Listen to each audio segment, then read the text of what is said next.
दोस्तों दो दोस्त होते हैं और करीब 7 महीने बाद वो एक दूसरे से मिलते हैं। और जब वो एक दूसरे से मिलते हैं तो जो बाहर रहता है दोस्त, वो अपने गांव वाले दोस्त से कहता है कि यार चल पार्टी करते हैं। और फिर वो उस गांव वाले दोस्त के घर पर चला जाता है। और फिर करीब दोपहर के 2 बजे का समय होता है और दोस्तों दोनों के बीच पार्टी शुरू हो जाती है।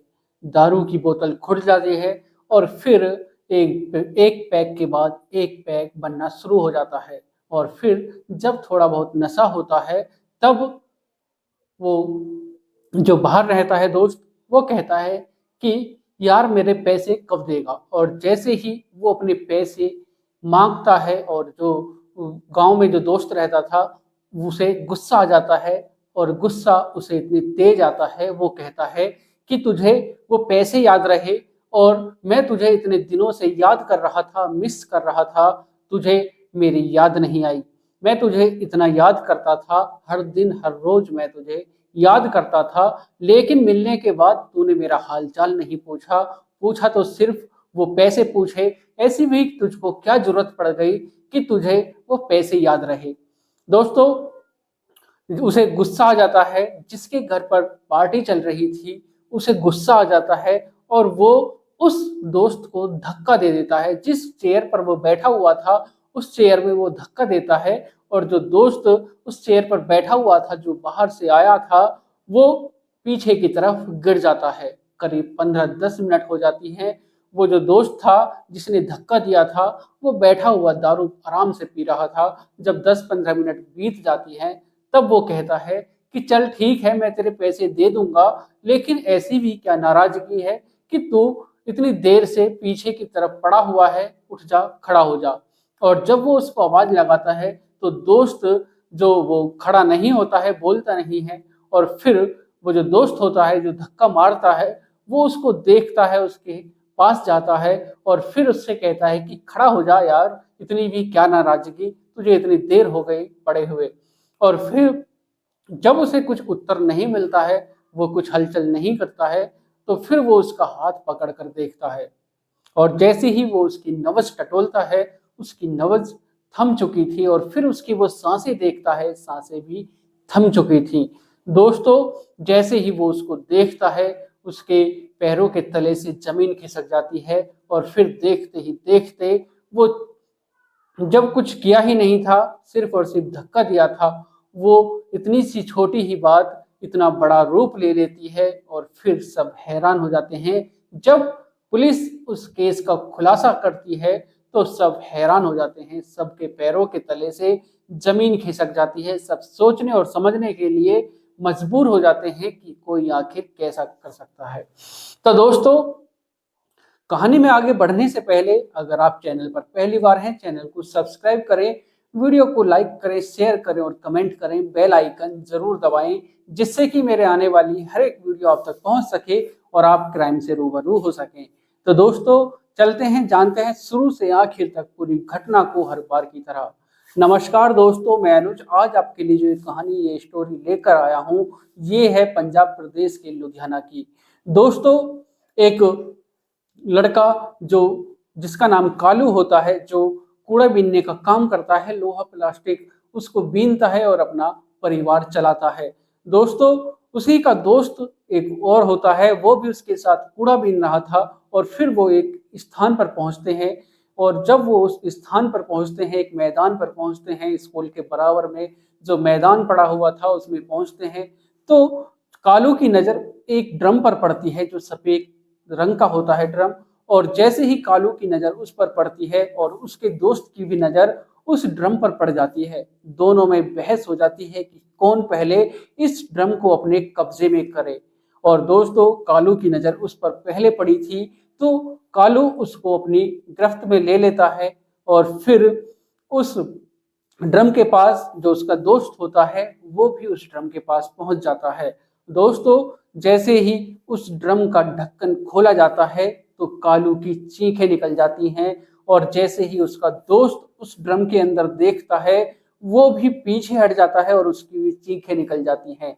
आसपास के लोग जब उन चीखों को सुनते हैं तो दौड़ते हुए उन दोनों की तरफ आते हैं। तो जब वो वहां पर पहुंचते हैं तो देखते हैं कि जो कालू है वो बेहोश पड़ा हुआ है और उसका जो दोस्त है वो पीछे हटा हुआ है। और जैसे ही आसपास के लोग उस ड्रम को देखते हैं तो देखते हैं उनकी भी चीखें निकल जाती हैं और वो भी सोचने और समझने के लिए मजबूर हो जाते हैं कि आखिर ये किसने किया। दोस्तों, उस ड्रम के अंदर एक कटा हुआ सर रखा हुआ था और उसका धड़ कहीं और पड़ा हुआ था। तो दोस्तों, जैसे ही उसको देखते हैं सब हैरान हो जाते हैं और कालू की तरफ देखते हैं। कालू बेहोश पड़ा हुआ था, उसको होश में लाने की कोशिश की जाती है। थोड़ी देर में वो होश में आता है और चीखने लगता है, चिल्लाने लगता है और जैसे कि उसके अंदर कोई आत्मा प्रवेश कर गई हो। दोस्तों, वो इतना डरा हुआ था, सहमा हुआ था और फिर वो बेहोश हो जाता है दोबारा और फिर उसको होश में लाने की कोशिश की जाती है और फिर वो होश में आकर फिर चीखने लगता है, चिल्लाने लगता है। दोस्तों, पुलिस को सूचना दे दी जाती है, पुलिस मौके पर पहुंचती है और फिर उसके जो टुकड़े थे उनको खंगालना शुरू कर देती है, उनकी खोजबीन में जुट जाती है। डॉग एक्सपर्ट को बुलाया जाता है, फॉरेंसिक टीम को बुलाया जाता है और फिर जो उस सर के जो और पार्ट थे और टुकड़े थे उनको जोड़ने की कोशिश पुलिस जुट जाती है। दोस्तों, वो डॉग स्क्वाड की मदद से उसके टुकड़े मिलना शुरू हो जाते हैं, लेकिन एक टुकड़ा नहीं मिल पाता है, उसके हाथ नहीं मिल पाते हैं और फिर सोशल मीडिया पर वो डल जाता है और थोड़ी ही देर में सोशल मीडिया के माध्यम से वो वीडियो चारों तरफ फैल जाती है और फिर पुलिस उस परिवार को ढूंढने लगती है, लेकिन उसका कुछ पता नहीं चल पाता है कि ये किसके परिवार से है, इसकी हत्या किसने की, क्यों की। और कुछ ही देर में उस परिवार के लोग वहां पर पहुंचते हैं और कहते हैं, साहब, हम उस परिवार के हैं जिस परिवार की यह वीडियो है, जिस परिवार की यह लाश है, बॉडी है और तो इसकी रपट लिखवाई हुई थी, लेकिन हमें कुछ पता नहीं चल पाया। पुलिस भी खोजबीन में थी, लेकिन कुछ पता नहीं चल पाया और हमने सोशल मीडिया के माध्यम से यह वीडियो देखी कि आपको कोई डेड बॉडी मिली हुई है और फिर हम यहाँ पर आ गए। और जब वो उसकी शनाख्त करते हैं तो पता चलता है कि हाँ, वो उसी परिवार के देविंदर नाम के लड़के की लाश है, बॉडी है। और फिर पुलिस उनसे पूछताछ करती है कि आखिर यह कौन है, कैसे हुआ, तुम इसके बारे में पूरे बताओ, शुरू से आखिर तक बताओ। और फिर पता चलता है कि जो बॉडी है उसका नाम देविंदर है और उसके एक पत्नी है, 2 बच्चे हैं, 2 लड़कियां हैं और वो बम्बई रहकर कंप्यूटर इंजीनियर का काम करता है। और कुछ ही दिन पहले 6 जनवरी 2026 को वो यहाँ पर आया था और फिर यहाँ पर आने के बाद वो थोड़ी ही देर बाद अपने पता नहीं घर से चला गया और फिर उसका कुछ पता नहीं चल पाया। 8 जनवरी 2026 लग जाती है, उसका कुछ पता नहीं चल पाता है।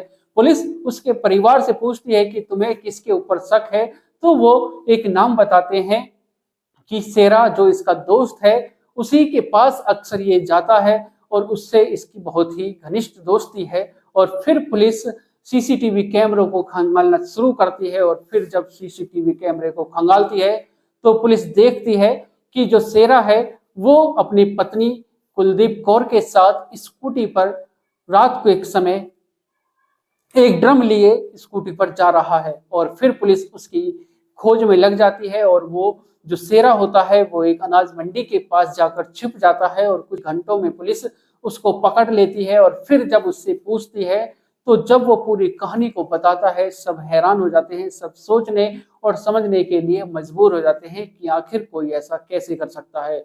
दोस्तों, शेरा बताता है कि अब से कुछ सालों पहले जो देवेंद्र है उसने एक कंप्यूटर के ही एक काम अपने घर में किया था, लेकिन वो 8 साल तक चला, फिर वो बंद हो गया और फिर वो बम्बई काम करने के लिए चला गया। और फिर मुझे उसने फोन किया कि मैं अपने घर पर आ रहा हूँ, लुधियाना में आ रहा हूँ। और फिर मैं उसको पिक करने के लिए रेलवे स्टेशन जाता हूँ और रेलवे स्टेशन से आकर वो सीधे अपने घर चला जाता है और घर पर अपने बच्चों से मिलता है। और फिर बच्चों से मिलने के बाद कुछ ही देर में फिर वो अपने घर से निकल जाता है कि यह कहकर कि मैं अभी बाहर जा रहा हूँ, कुछ काम है, बाल कटवाने हैं, उसी वजह से मैं बाहर जा रहा हूँ। लेकिन वो अपने दोस्त शेरा के पास जाता है और कहता है कि इतने दिनों बाद हम मिले हैं तो चलो पार्टी करते हैं। और फिर शेरा अपने घर पर ले जाकर बोतल खोल देता है दारू की और दोनों की पार्टी शुरू हो जाती है। जो शेरा की पत्नी होती है वो बाहर अब किस काम से गई हुई थी और जो बच्चे थे लड़के उसके दोनों वो छत पर खेल रहे थे। दोस्तों जब वो दोनों बैठे हुए दारू पी रहे थे और फिर कुछ ही देर बाद जो देवेंद्र होता है वो कहता है कि मेरे पैसे कब दे रहा है। और फिर उसको गुस्सा आता है और फिर वो उसके जो चेयर पर बैठा हुआ था उसको धक्का मारता है और फिर वो गिर जाता है।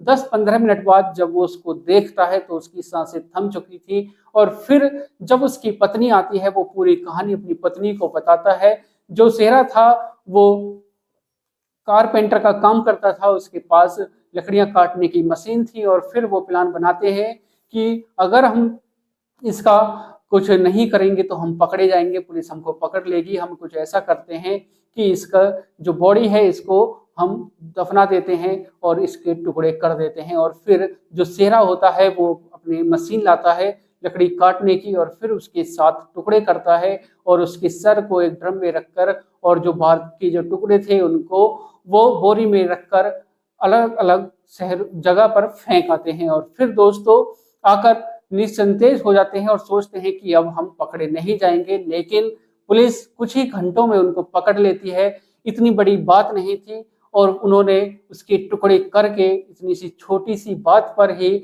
उसने ऐसा उस शेरा को कुछ पता भी नहीं था कि ऐसा कुछ हो जाएगा और यह इतनी छोटी सी गलती इतना बड़ा रूप ले लेगी। और फिर उसके टुकड़े कर कर शहर में अलग अलग जगह पर फेंक आते हैं और सोचते हैं कि अब हम पकड़े नहीं जाएंगे, निश्चिंत होकर अपने घर पर आ जाते हैं। लेकिन कुछ ही घंटों में पुलिस उनको गिरफ्तार कर लेती है और जब पूरी कहानी को बताता है शेरा तो सब हैरान हो जाते हैं। पुलिस उनको जेल की सलाखों के पीछे डाल देती है और फिर दोस्तों जो शेरा और शेरा की जो पत्नी होती है उनको जेल की सलाखों के पीछे डाल दिया जाता है। सोचने वाली बात यह होती है कि जो शेरा के बच्चे हैं उनका अब क्या होगा और जो देवेंद्र की जो पत्नी है बच्चे हैं 2 लड़कियां हैं उनका अब क्या होगा। सब सोचने और समझने के लिए मजबूर है कि आखिर ऐसा क्या हुआ कि इतनी छोटी सी बात पर इतनी बड़ी बात हो गई। तो दोस्तों आज की जो एक कहानी है इसको सुनाने का उद्देश्य किसी को परेशान करना नहीं, किसी का दिल दुखाना नहीं, बल्कि आपको जागरूक करना है, सचेत करना है, सावधान करना है। सतर्क रहें, सावधान रहें, सुरक्षित रहें। मिलते हैं एक और घटना के साथ। आज के लिए सिर्फ इतना ही वीडियो में। अगर आप पहली बार हैं चैनल को सब्सक्राइब करें, वीडियो को लाइक करें, शेयर करें और कमेंट करें। बेल आइकन जरूर दबाएं जिससे कि मेरे आने वाली हर एक वीडियो आप तक पहुंच सके और आप क्राइम से रूबरू हो सके। नमस्कार, जय श्री श्याम।